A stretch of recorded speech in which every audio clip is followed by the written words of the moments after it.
Buenos días. Vamos con la segunda parte de Anales como la tendencia historiográfica más longeva, más innovadora del siglo XX, junto naturalmente con el marxismo y sectores neopositivistas. Bien, los terceros anales de los que vamos a hablar hoy podemos situarlos entre el año 1969 y 1989.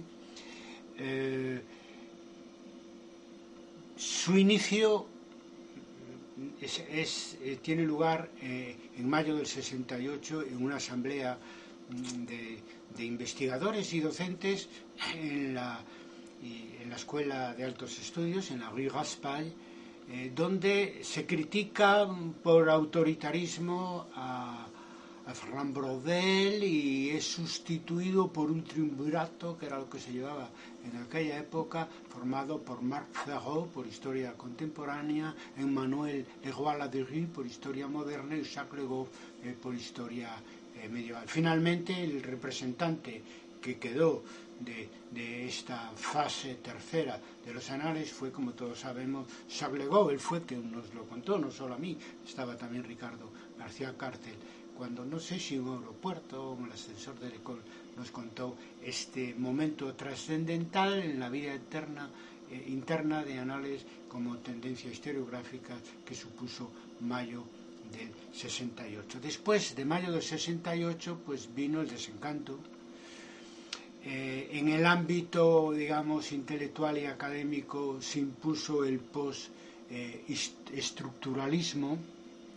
Anales pasa de lo económico-social determinista a la historia de las mentalidades más subjetivista, y en los años 80 empieza a haber ya ciertas fisuras que son expresadas de una manera muy curiosa en una reunión. De eso sí que hay constancia escrita. De lo primero que hablé más bien soy yo el testigo, ¿no?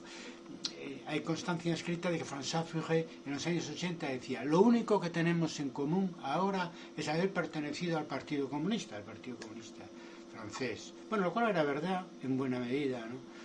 Nos sorprendería a algunos miembros de los anales que eran comunistas en aquel momento como hombres de su época, pero no todos. Jacques Le Goff fue del Partido Socialista Unificado de Michel Rocard, y no sé, y mucho más atrás pues Lucien Febvre era socialista, pero Marc Bloch pues yo creo que era próximo a los comunistas a partir de su experiencia durante la resistencia, es decir, una afiliación ciudadana, ideológica, pues, plural, siempre naturalmente en el ámbito de las ideas progresistas. Pero viene esto a cuento para decir como que ya en los 80 ya se decía, bueno, ya qué es lo que compartimos y qué es lo que no compartimos en este momento. Y eso conduce en diciembre del año 1989 a un reconocimiento por parte de lo que era la dirección oficial de la corriente, que es la redacción de la revista Anales, de ese agotamiento, ¿no? De ese agotamiento que curiosamente coincide con finales del año 1989, y nos podemos preguntar si hay alguna relación causal entre la caída del muro de Berlín y el tournant critique de Anales.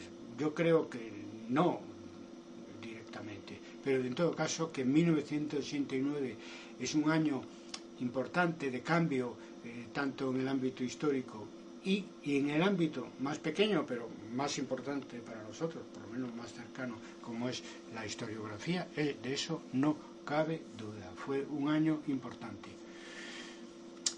En el editorial de los Anales de diciembre de 1989 se habla y se propone un tournant critique, es decir, un viraje crítico.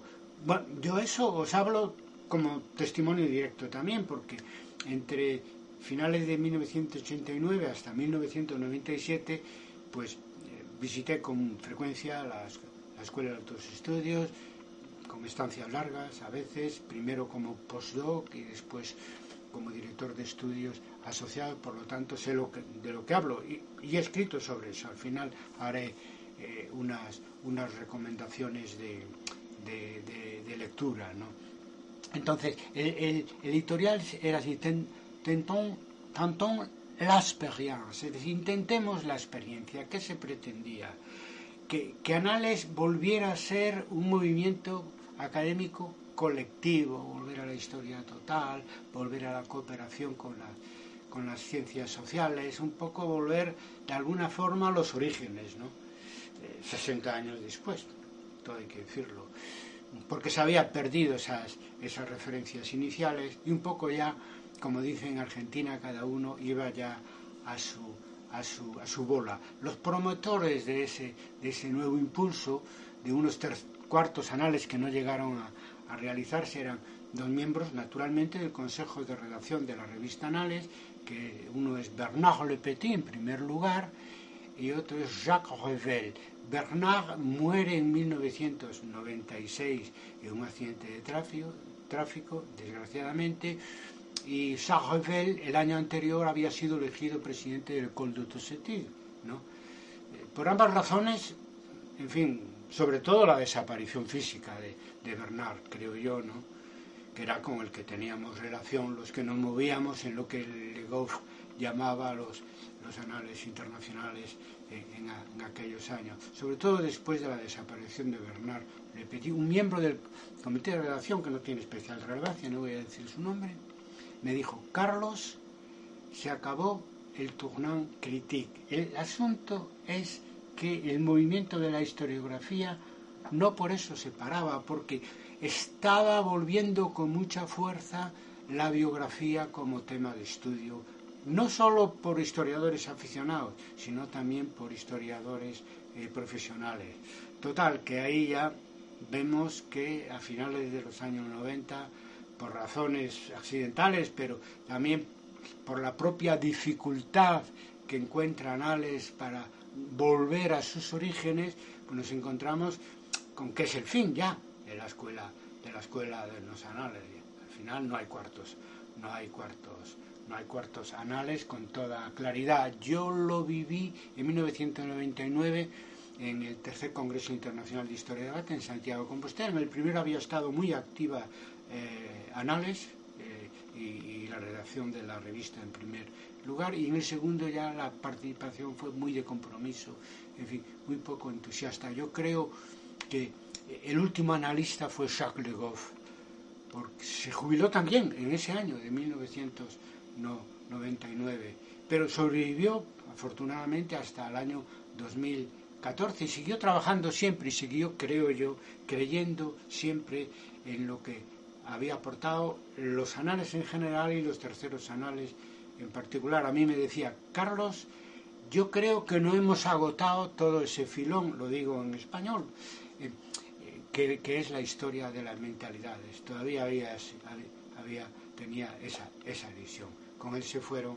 los análisis y sus 60 años de historia, que no es poca cosa. Claro, estamos hablando de cómo Anales no logra despegar sus alas de nuevo entre los años 80 y los años 90. Es que hay una explicación externa también, porque los años 90, lo hemos dicho varias veces a lo largo de esta serie de vídeos, son muy conservadores. Por ejemplo, viene el posmodernismo, que niega no solo lo que es Anales, sino también lo que es el positivismo, sino lo que es la historia como ciencia, y nos retrotrae a la época de la literatura, ¿no? Ven los posmodernistas más consecuentes anglosajones, ven la historia como una rama de la literatura. Frente a eso, Jacques Revel, yo lo oía decir, yo ante eso prefiero volver al positivismo. Y de hecho, eso han hecho muchos, no tanto en Francia, porque hay todo un bagaje que aportó los anales, pero sí en el mundo anglosajón. Mucha gente que, a consecuencia del empuje del positivismo reactualizado, etcétera, pues a consecuencia del empuje, lo dije mal, del posmodernismo, vuelven al positivismo reactualizado. También hay que valorar, para entender la decadencia, porque todo nace, se desarrolla y muere, la desaparición de los anales como tendencia historiográfica organizada, pues eso, en los años 90, hay que entender el contexto de Francia en el ámbito cultural mundial. Y Francia fue, digamos, el foco de innovación a lo largo de todo el siglo XX, desde las vanguardias artísticas de finales del siglo XIX y principios del siglo XX hasta mayo del 68, en todos los ámbitos, ¿no? Pero eso en los años 70 va decayendo y ya en los años 80 y no digamos en los 90 desaparece, y es una muestra más del mundo que viene, es decir, que es el mundo de la globalización. Claro, nos podemos preguntar, yo voy a dar 6 razones, ¿por qué se agotó la Escuela de Anales? Para no solo hablar del haber, cosa que ya veis que lo hago con entusiasmo, yo me sentí parte de esa escuela en su fase final, también parte de la historiografía marxista, ¿no? Siempre busqué una síntesis entre ambas, pero muy entusiasta, sobre todo en lo que toca a historia de las mentalidades. Pero también hay que incluir, aparte del haber, incluir el deber. Y en el deber, lo primero que hay que hablar es a la hora de relatar los fallos finales de Anales, o originales de Anales, quizá con más propiedad habría que decirlo así, lo primero que hay que decir es el tipo de renovación que promueve, que es muy efectiva, muy lustrosa, digamos, a corto y a medio plazo, pero no tanto a largo plazo. Se trata de renovar cambiando de temas, cambiando de enfoques, aprovechándose para eso de una interrelación estrecha con otras ciencias sociales, pero no cambiar la definición de la disciplina. Seguir utilizando el concepto de la historia científica como se empleaba en el siglo XIX. Ahí faltó audacia o faltó lucidez, pero el fallo fue muy evidente. También es cierto que tuvo beneficios a plazo corto y medio, ¿no? Como decía, porque hizo posible una alianza no solo con el marxismo por otros temas, ¿no? Sino también con el neopositivismo en temas como los que hemos hecho ya referencia anteriormente, como la historia problema o la historia cuantitativista. Otro problema que ha tenido Anales, y por eso que no ha podido alargar en unos cuartos anales su ejecutoria, es la fragmentación, que no es solo la fragmentación de Anales, es la fragmentación del conjunto de la disciplina, pero Anales tiene su propia disciplina, su propia responsabilidad, porque igual que el marxismo propuso desde sus orígenes el concepto de historia total, y no solo no se hizo historia total, sino que se fragmentó la historia que se practicaba en el día a día, con la enorme oferta de temas y de enfoques que propuso los Anales en sus 3 fases, ¿no? Por lo tanto, fracaso de la historia total. Mi amigo François Dos, en un libro muy conocido, L'Histoire en miettes, la historia en migajas, hablaba de esta fragmentación de Anales en los años 80, pero bueno, olvidando que en realidad es una fragmentación general del conjunto de nuestra disciplina, que no ha hecho más que crecer desde aquellos años hasta hoy en día, pero bueno, eso será motivo para otro episodio de esta serie de vídeos sobre qué es la historia. También, visto desde hoy, podemos hablar de las limitaciones de la interdisciplinariedad de Anales, que se reducía a las ciencias sociales clásicas, pero no incluía 2 posibilidades de interrelación entre disciplinas distintas, como es, por un lado, con las ciencias físicas y naturales y por otro lado con la literatura. Con la literatura hablaremos después, la posibilidad de cooperación con la literatura en el siglo XXI, pero la no cooperación con la historia y la teoría de la ciencia basada principalmente en ciencias físicas y naturales, como sabemos, supuso un grave problema para lo que llamamos la revolución historiográfica del siglo XX, es que estaba haciendo una revolución en temas y en enfoques sin adaptar el concepto de la historia como ciencia al siglo XX, sino con un concepto de la historia como ciencia del siglo XIX. Y eso fue sorprendentemente o paradójicamente por el hecho curioso de que los nuevos historiadores desconectan de una manera autosuficiente de la ciencia, desde el punto de vista de la teoría, de la filosofía, de la historia y del funcionamiento y el descubrimiento de la física, de la química, de la biología y todo eso. Cosas para los que creemos que la historia es una ciencia, pues conduce a un grave error naturalmente. En cuarto lugar, también yo, siendo autocríticos, creo que desde los anales se fue o fuimos, digamos, sectarios con algunos temas de estudio histórico. En el caso de la biografía y de la historia política es el más claro. Porque una cosa es que quisiéramos potenciar, y eso era justo, una historia económica, una historia social, una historia de mentalidades, una historia donde el protagonista fuera el conjunto de la sociedad, no se tuviera en cuenta sus sentimientos, etc. Y otra cosa muy distinta es olvidar, como se hizo, o censurar, pues el papel de las individualidades o de la política y las instituciones. Se reaccionó a este problema, pero tarde. Es decir, ya a finales de los terceros anales se empezó a hablar de los retornos, de qué hacer con este retorno de los temas tradicionales de la historiografía, de la época positivista, y desde anales se quiso aportar pues es un nuevo enfoque a la historia biográfica, a la historia política, introduciendo la historia social, la historia de las mentalidades. Lo hizo de una manera maestra Jacques Le Goff en la biografía del rey San Luis, pero era demasiado tarde para los retornos. Simplemente Anales pues decayó y los viejos temas del positivismo decimonónico florecieron pues hasta día de hoy, como bien sabemos. Por lo tanto, ahí hubo un error a plazo largo, ¿no? Después, también podemos autocriticarnos en que determinados enfoques y temas nuevos que surgen ya avanzados los años 70 y los años 80, lo hacen al margen de Anales, ¿no? Me refiero a la historia de las mujeres y a la historia oral como paradigmas, ¿no?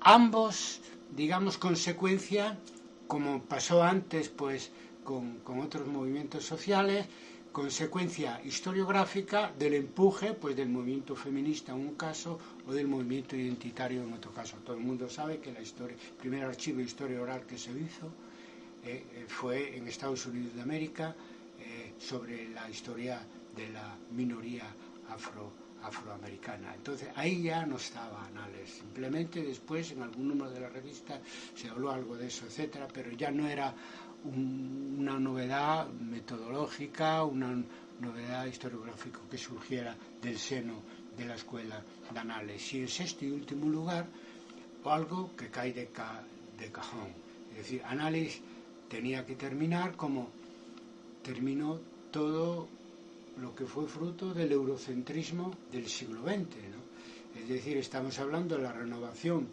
de la historiografía del siglo XX, pero primero aparece un foco en Alemania y pues un foco en Francia.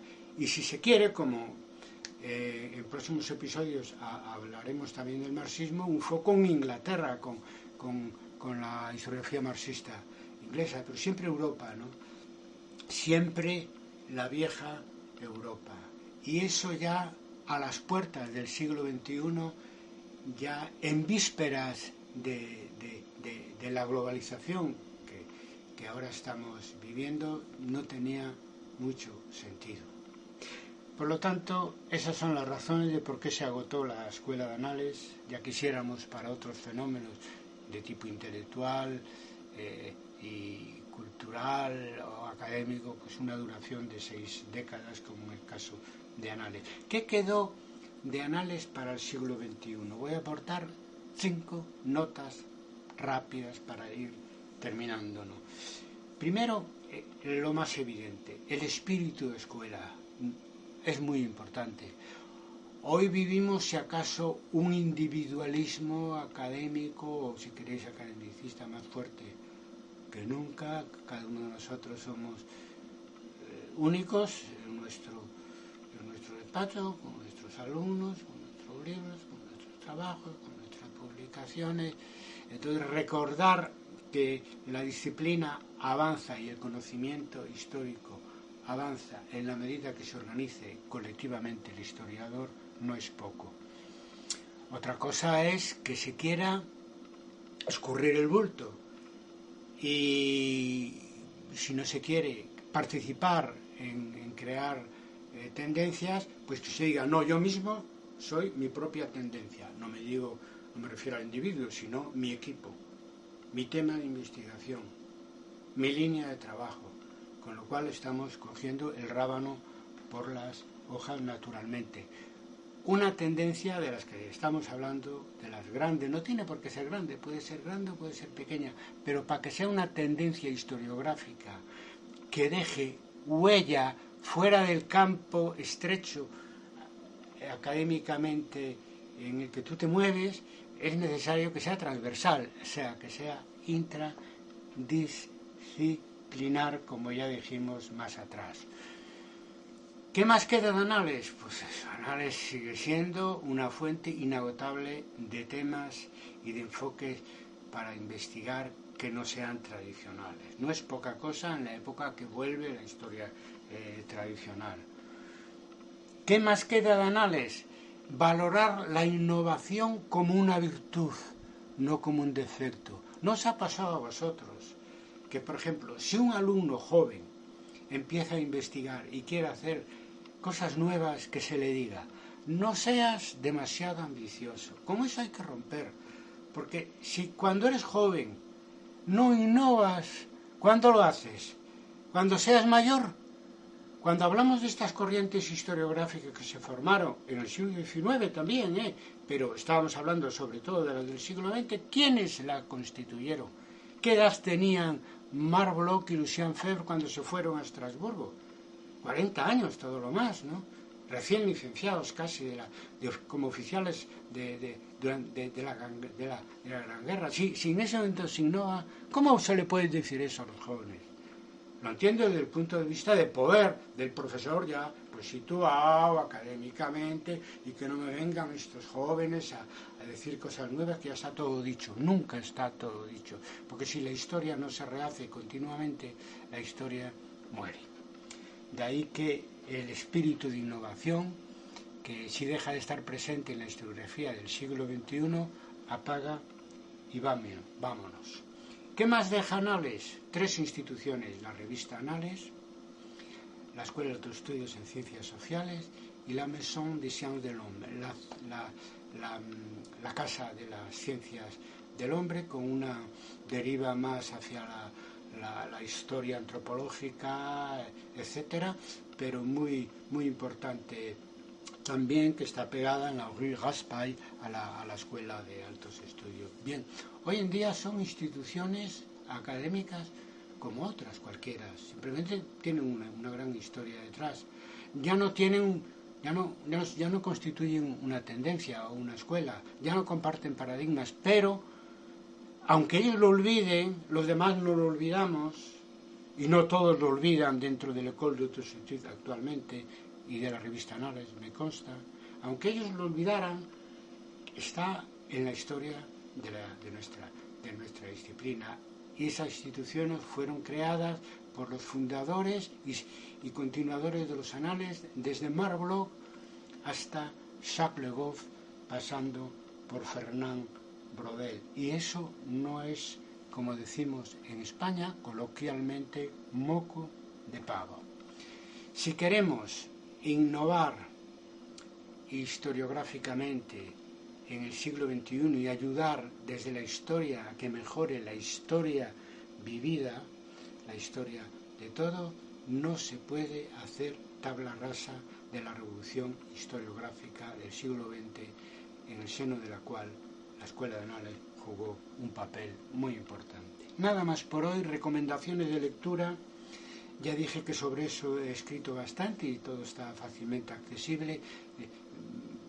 Por orden cronológico, primero voy a hablar de un artículo breve que después quedó inédito, de todas maneras se publicó en internet, que es Anales hacia honor a su historia. Hablaba sobre Tournant Critique y que podéis consultar en academia.edu, en mi perfil personal.